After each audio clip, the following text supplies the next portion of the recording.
కలియుగ దైవం శ్రీ వెంకటేశ్వర స్వామి వారు తీర్పు ఇచ్చేశారు.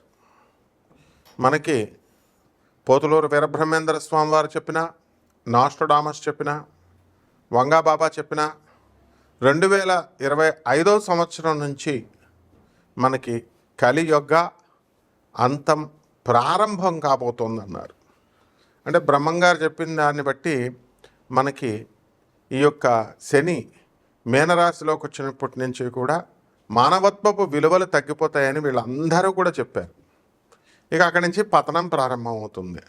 రోగాలు బాగా పెరుగుతాయి, కరోనా ఎలా వచ్చిందో అలా. తర్వాత హిమాలయ యోగి ప్రభాకర్ గురూజీ చెప్పారు, ఇంకా ఇలాంటివి 82 వైరస్లు వస్తాయని. తర్వాత మరి ఈ యొక్క రోగాలే కాకుండా శని మేషరాశిలోకి వచ్చినప్పుడు యమదూతల కరాళ నృత్యం చేస్తాయని, ఆనందనామ సంవత్సరం శని మిథున రాశిలోకి వచ్చినప్పుడు వస్తుందని, ఇలా ఈ లెక్కలన్నీ వేసుకుంటే 2027 తర్వాత మనకి శని మేషరాశిలోకి ప్రవేశించడం జరుగుతుంది. అక్కడి నుంచి యుద్ధాలు, అగ్ని ప్రమాదాలు, తర్వాత ఈ యొక్క దొంగతనాలు, అక్రమ సంబంధాలు, ఇలాంటివన్నీ కూడా పెరిగిపోతాయన్నారు. ఏది చూసినా సరే డబ్బు చుట్టూ, స్త్రీ చుట్టూ తిరుగుతూ ఉంటాయి. మానవత్వ విలువలు దిగజారిపోతూ ఉంటాయి. ఇప్పుడు మనం ఉదాహరణ చెప్పొచ్చు, అఘోరి వర్షిణి వెళ్ళిపోయారు.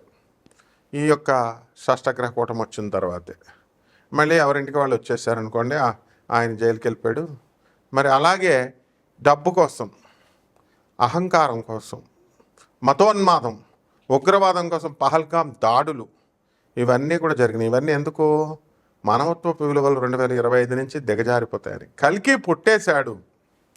మరి ఎక్కడ పెరుగుతున్నాడు అని అంటే, పుట్టేయడం అంటే మామూలు ఇప్పుడు మనం కాశీనాథ్ మహారాజ్ గారు వాళ్ళ అబ్బాయి మరి అక్కడ చక్కగా ఈ యొక్క భువనేశ్వర్లో మరి పెరుగుతున్నాడు అని చెప్పేసి చాలామంది చెప్తున్నారు. అందులో రామయోగి గారు, మరి మాణిక్యేశ్వరి మాత ఆమె శిష్యుడు అనమాట. 40 సంవత్సరాలు ఇప్పుడు ఉన్నటువంటి శివయ్య కాకుండా ఈయనున్నప్పుడు తెలుగు మాస్టర్గా ఉన్నటువంటి రామయోగి గారు, నా పేరు కాలజ్ఞానంలో ఉంది, మరి నేను వీరబ్రహ్మేంద్ర స్వామి వారి అంశతో పుట్టాను అని చెప్పేసి ఆయన వీడియోలు ఉంటాయి. చక్కగా ఆయన 40 సంవత్సరాల నుంచి అక్కడ చేశాడు.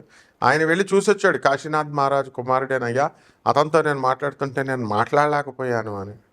అయితే at the same time Manikyeshwari మాత మరి వీరధర్మజ అనేటటువంటి పేరుతో మరి బ్రహ్మంగారు రాశారు.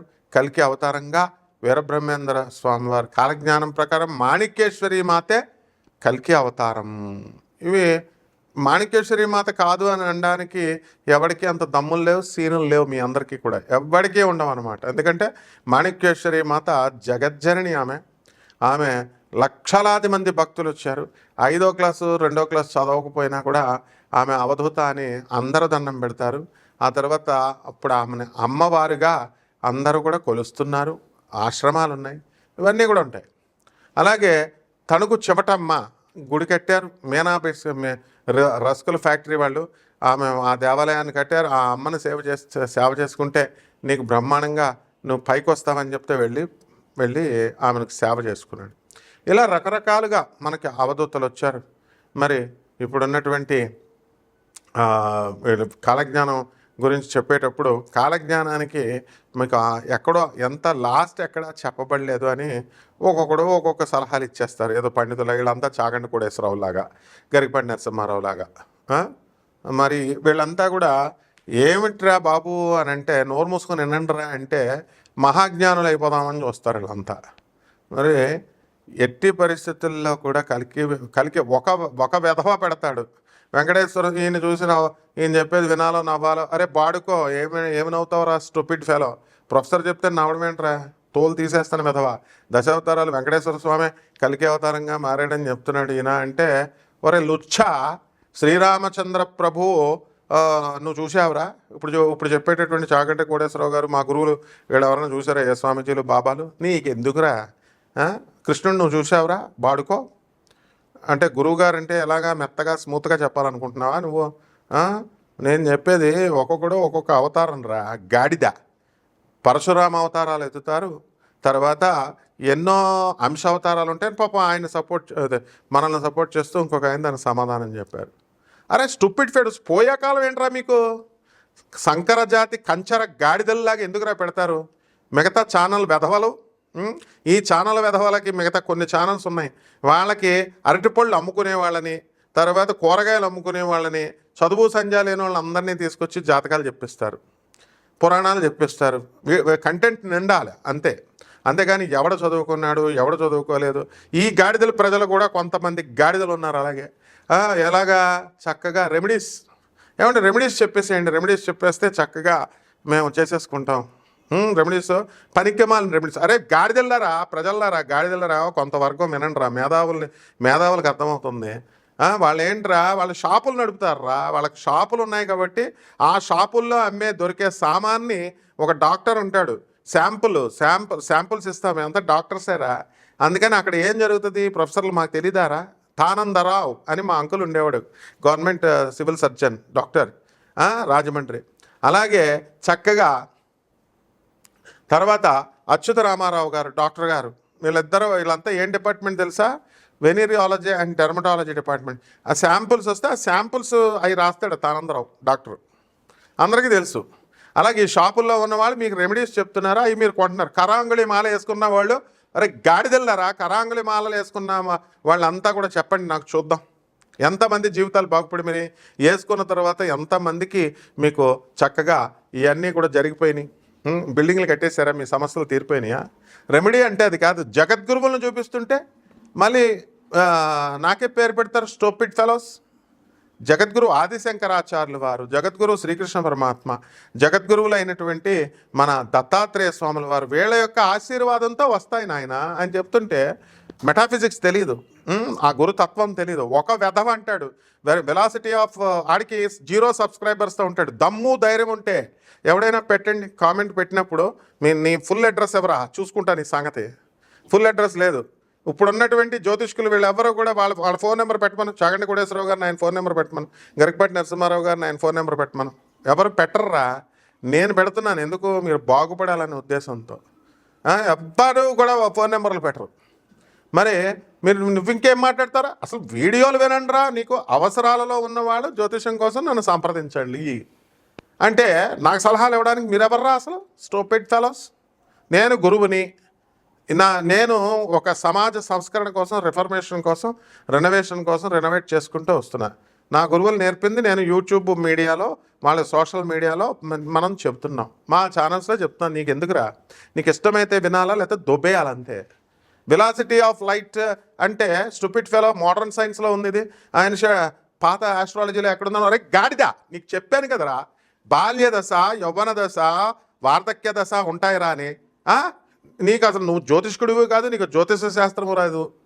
తాంత్రిక్ అనే గాడిదలకు కూడా చూడండి రా, ఆనంద్ మార్గ్ ఓపెన్ చేయండి రా, ఆనంద్ మార్గ్ ఆశ్రమం తాంత్రిక్ గురువు ఆయన. కపాల సాధన కూడా సుప్రీంకోర్టు పర్మిషన్ ఉంది. స్వాడ్ ఇంత సైజు ఉండాలి అని చెప్పేసి ఎలాగైతే సిక్కులకు ఉంటుందో అలా ఉన్న ఆర్గనైజేషన్స్ రా. ఐక్యరాజ్య సమితిలో సభ్యత్వం ఉన్నటువంటి దాని సంస్థలు రావి. అలాంటి జగద్గురువులను చూసుకోకుండా మీరు వినకుండా ఏదో పిలకేసేసుకొని వచ్చేసి 4 మొక్కలు చెప్పేసి జ్యోతిషాన్ని నింపేసి ఎవడరా మీరంతా అసలు? వాళ్ళని అడగండి వెళ్ళి, స్టూపిడ్ ఫెలోస్. ఇక్కడ ఆ ఛానల్స్, కొన్ని యూజ్లెస్ ఛానల్స్ ఉన్నాయి. చదువుకున్న వాళ్ళు చెప్పేవేమో భారత్ ఎడిషన్ అని ఒక చిన్న దాంట్లో పెట్టడము, 9 మ్యాక్స్లో గాడిదలను అందరినీ తీసుకొచ్చి పెట్టడం. ఏంట్రా ఇది? Is this the way that you'll do? అంటే మీకు యాంకర్లు ఏమో జీతాలు వాళ్ళ జీతాలు పెంచుకోవడం కోసమని ఎవరిని పెడితే వాళ్ళు ఉప్పరోళ్ళని సచ్చరోళ్ళని అన్నట్టుగా చక్కగా ఈ యొక్క ఇది మీకు కంటెంట్ ఉండాలంటే అరటిపళ్ళు అమ్మేవాళ్ళని, ఈ కూరగాయల వాళ్ళని అందరినీ తీసుకొచ్చి నింపిస్తారా మీరు? యాంకర్ జీతం రావాలని చదువుకున్న వాళ్ళే తీసుకొచ్చి మీరు చదువుకున్న పండితులు ఏమో చిన్న ఈ యొక్క ఛానల్స్లో పెడుతూ పెద్ద ఛానల్స్లోనేమో నీకు సబ్స్క్రిప్షన్ ఉందా? నిమిషంలో సబ్స్క్రిప్షన్లో పోతాయి. చదువు, ఐఎమ్ ఎడ్యుకేటింగ్ ద పబ్లిక్. ఇంత రఫ్గా ఉండకపోతే మీకు స్మూత్గా చెప్తామా? మీరు చేసే పనులు కరెక్ట్గా ఉన్నాయా? So legion here after. చక్కగా కలియుగము శ్రీనివాసుడు ఏమేం చేశాడు, ఈ ద్వాదశ జ్యోతిర్ల రాశుల మీద ఎలాంటి ప్రభావాలు చేశాడని కంటిన్యూస్గా ఫాలో అవుతూ ఉండాలి వీడియోలు, అప్పుడు చెప్తాం. ఇప్పుడు ఈ ద్వాదశ రాశుల మీద ఈ యొక్క ఫలితాలన్నీ కూడా ఈ కలియుగంలో ఇప్పుడు జరుగుతున్నటువంటి ఇప్పుడు గ్రహస్థితిని బట్టి ఎలా ఉంటాయో నేను చెప్తాను. ఒక్కొక్క రాశిని చూడండి. కర్కాటక రాశి, ఈ కర్కాటక రాశి వారందరికీ కూడా మనకి మే 18 తర్వాత ఈ యొక్క రాహువు అష్టమ రాహువు అవుతున్నాడు. మానసికమైనటువంటి మీకు ఆలోచనలు, మానసికంగా టెన్షన్స్ అనేటటువంటివి వస్తాయి. మరి శుక్రుడు శని గ్రహంతో ఉన్నాడు. అందువలన మీరందరూ కూడా బాగా రోజు బిర్యానీలు, రోజు తిండిలు ఇవన్నీ కూడా తింటే కడుపులో గుడగడలు వచ్చి ఇండైజెషన్ ప్రాబ్లమ్స్ లాగా మీకు విరోచనాలు ఇలాంటి సమస్యలు రావడానికి అవకాశాలు ఉంటాయి. కాబట్టి వేసవ సమయంలో అలాంటివన్నీ కూడా తినకూడదు. ఇకపోతే ఈ యొక్క వృత్తి వ్యాపార ఉద్యోగ విషయాల్లో మీకు బాగుంటుంది. మీరు అనుకున్నవన్నీ కూడా సాధించుకొని ముందుకు వెళతారు. కాబట్టి ఈ బిల్ కాంట్రాక్టర్సు, ఇన్కమ్ ట్యాక్స్ ప్రాక్టీషనర్సు ఇటువంటి వాళ్ళకందరూ కూడా బాగుంటుంది. మీరు ప్రభుత్వం నుంచి రావాల్సినటువంటి బిల్స్ ఏవైతే ఉన్నాయో కాంట్రాక్ట్ విషయాల్లో అవన్నీ కూడా వచ్చేయడం అనేటటువంటివి జరుగుతాయి. అలాగే ఈ రాశి వారికి అందరికీ కూడా విద్యార్థులు, లాభంలో ఉన్నటువంటి గురుగ్రహము మనకి దేంట్లోకి వస్తున్నాడు, మిథున రాశిలోకి మనకి రావడం జరుగుతోంది. మరి అందువలన వ్యయ గురుడు యొక్క ప్రభావం వలన మీరు పోలీస్ కేసులు, తర్వాత ఈ యొక్క income tax raidings, ED raidings ఇలాంటి వాటిల్లోకి వెళ్ళడానికి, లీగల్ ప్రాబ్లమ్స్లోకి వెళ్ళడానికి అవకాశాలు ఉంటాయి. మరి కర్కాటక రాశికి సంబంధించినటువంటి దత్తు అనేటటువంటి ఒక అబ్బాయి మరి తినకపోయినా కూడా మరి ఇండైజెషన్ ప్రాబ్లంతో రోజుకి డైలీ ఒక వారం పాటు మరి ఎక్కువ టైం బాత్రూమ్స్కి వెళ్తున్నాడు. ఆ విధంగా మీరంతా కూడా ఈ యొక్క కర్కాటక రాశి వారికి అష్టమ రాహు వస్తున్నాడు. మానసిక ప్రాబ్లమ్సే కాకుండా శుక్రుడు శనితో కలవడం వల్ల స్టమక్ అంతా కూడా డిస్టర్బ్ అవ్వడానికి అవకాశాలు ఉంటాయి. కాబట్టి దూర ప్రయాణాలు చేసేటప్పుడు జాగ్రత్తగా లైట్ ఫుడ్ తీసుకోండి. మరి ఈ యొక్క బస్సుల్లో ప్రయాణించకండి. ఎందుకంటే నేను చూశాను, ఇదేంట్రా ఇంత చిన్న విషయం కూడా చెప్తున్నాడు అంటాడు. చిన్న విషయమే జాతకం. స్వయంగా విశాఖపట్నం నుంచి బస్సులో వస్తున్నప్పుడు అదే జరిగింది. రాజమండ్రిలో గొడగొడలు వస్తే బాత్రూమ్కి దిగాడు ఒకడు. దిగిన తర్వాత టికెట్ తీసుకున్నాడు. అయినా సరే ఆర్టీసీ బస్సు వాడు ఆపలేదు, వెళ్ళిపోయాడు. తర్వాత అతని దగ్గర డబ్బులు ఉన్నాయి కాబట్టి ఏదో హైదరాబాద్కి వచ్చాడు. అంటే ఖచ్చితంగా ఈ యొక్క కర్కాటక రాశి వారికి అందరికీ కూడా గుడగొళ్ళ వ్యాధి, ఇండైజెషన్ ప్రాబ్లమ్స్ ఈ నెలలో రావడానికి అవకాశాలు ఉన్నాయి. అదేవిధంగా ఈ యొక్క కర్కాటక రాశి వారికి ధనస్థానంలో కేతువు రావడం వల్ల mystic sciences, occult sciences and ఆ సంపాదన అనేటటువంటిది మిస్టీరియస్గా రావడం అనేటటువంటిది జరుగుతుంది.